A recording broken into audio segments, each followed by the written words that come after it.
దసరా పర్వదినం పురస్కరించుకుని చీడిక గ్రామంలో స్వయంభూగా వెలిసిన శ్రీ అభయ త్రిశక్తి సత్తమ్మ తల్లి అమ్మవారి ఆలయాన్ని ఎమ్మెల్సీ కరి పద్మశ్రీ నారాయణ దంపతులు దర్శించి పూజలు చేశారు.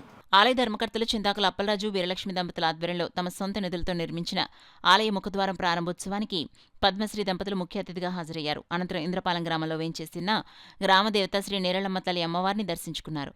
ఈ సందర్భంగా ఆమె మాట్లాడుతూ అమ్మ దయ ఉంటే అన్నీ ఉన్నట్లే అని, అమ్మ జగద్యాత్రి అని, అమ్మ ఆశీస్సులు ప్రతి ఒక్కరికి కలగజేయాలని, ఆయురారోగ్యాలతో తొలతూగాలని ఆమె కోరుతూ ప్రతి ఒక్కరికి దసరా శుభాకాంక్షలు తెలిపారు. ఈ కార్యక్రమంలో పెద్ద ఎత్తున భవానీలు పాల్గొన్నారు. అందరికీ నమస్కారం. అలాగే కాకినాడ పట్టణ ప్రజలందరికీ కూడా దసరా పండుగ శుభాకాంక్షలు.